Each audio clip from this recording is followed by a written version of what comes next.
Naruto की video के साथ मैं फिर से आ गया। पर भाई अगर तुम्हें और ऐसे ही नारुतो की वीडियो चाहिए तो सब्सक्राइब करो यार, क्योंकि मैंने नोटिस किया है कि ओवर 90% लोगों ने सब्सक्राइब नहीं किया है। हाँ, तुम्हें क्या लगा मुझे पता नहीं चलेगा? चुपचाप सब्सक्राइब करो ताकि मैं भी बहुत सारे नए नए एनिमे के ऊपर वीडियो बना सकूं।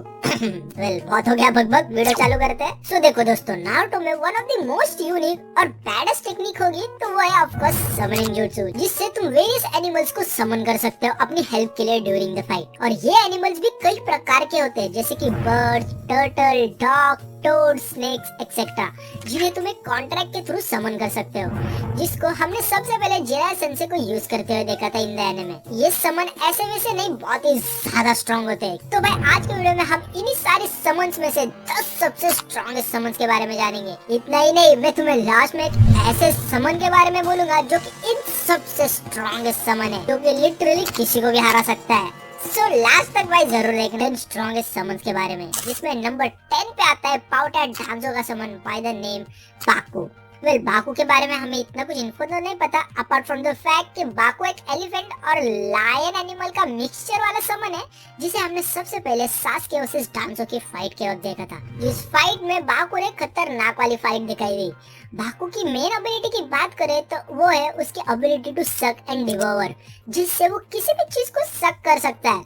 क्योंकि हमने डांजो वर्सेस सास्के के फाइट के वक्त देखा था कि बाकू ने सास्के के सुसानो तक को डैमेज कर दिया था, जो कि अल्टीमेट डिफेंस माना जाता है, जिसके कारण डांजो सास्के को पीछे से अटैक कर पाया था। So no doubt Baku strong तो है, पर स्टिल सास्के ने बाकू को बहुत ही इजीली हरा दिया था अपने फायर स्टाइल जुत्सु से, और इसी रीजन के कारण मैंने बाकू को नंबर 10 पे रखा है। अब नेक्स्ट बात करते हैं अपने 9th समन की, जो कि है इबुसे। सो इबुसे एक्चुअल में हांजो का समन है, जिसे हमने सबसे पहले हांजो वर्सेस ऑल 3 सानिन के फाइट के वक्त देखा था, जो कि एक सैलेमेंडर स्पीशीज को बिलोंग करता है।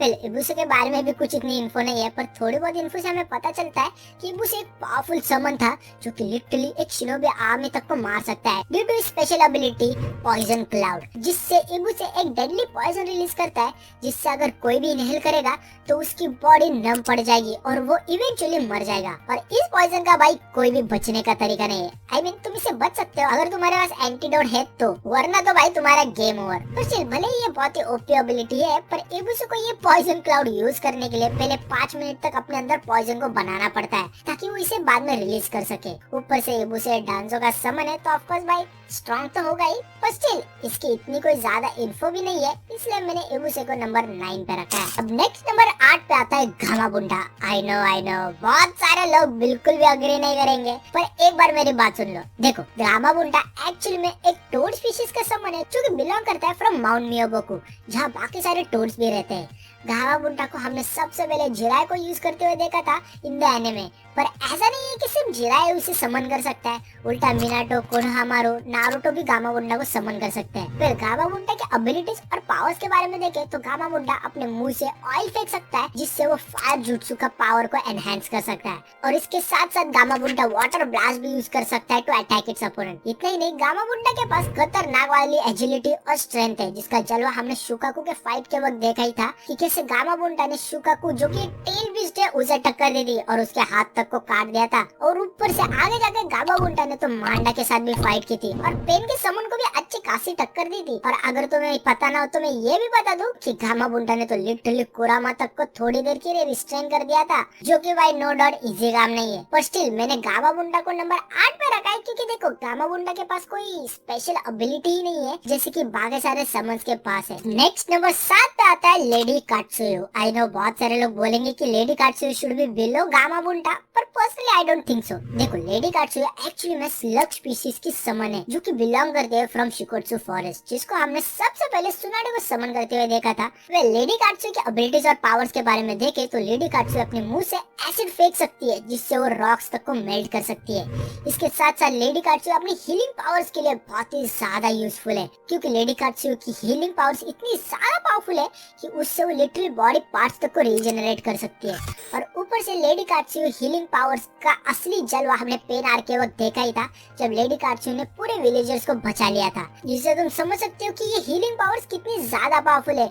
आई नो अभी बहुत सारे लोग सोच रहे होंगे कि आखिर मैंने लेडी कात्सुयो को गामा बुंडा के ऊपर क्यों रखा है। तो देखो, गामा बुंडा ऐसा देखा जाए तो दोनों अटैक और डिफेंस में अच्छा है, पर लेडी कात्सुयो डिफेंस और हीलिंग में गॉड लेवल स्ट्रॉन्ग है, क्योंकि लेडी कात्सुयो की बॉडी लिटरली कौन से भी अटैक को झेल सकती है। आफ्टर ऑल उसने पेन के तेनगाई शिंसे को सर्वाइव कर लिया था, और ऊपर से लेडी कात्सुयो अपने बॉडी को मिलियंस ऑफ पीसेस में भी डिवाइड कर सकती है, जो कि हमने पेन आर्क और फोर्थ ग्रेड निंजा वॉर में भी देखा था। इतना ही नहीं, लेडी कात्सुयो एक्चुअली में इससे भी ज्यादा बड़ी है, इतनी बड़ी कि सुनाडे सिर्फ उसका 1/10 फॉर्म को समन कर सकती है। तो सोचो भाई, अगर लेडी कात्सुयो अपने ट्रू फॉर्म में समन हो जाए तो क्या ही डेंजर होगा। और इसलिए मैंने लेडी कात्सुयो के गामा बुंडा के ऊपर रखा है। और ऊपर से अगर लेडी कात्सुयो के पास थोड़े बहुत अटैकिंग पावर भी होते तो मैं उसे शायद से और हाई रैंक पे भी रखता।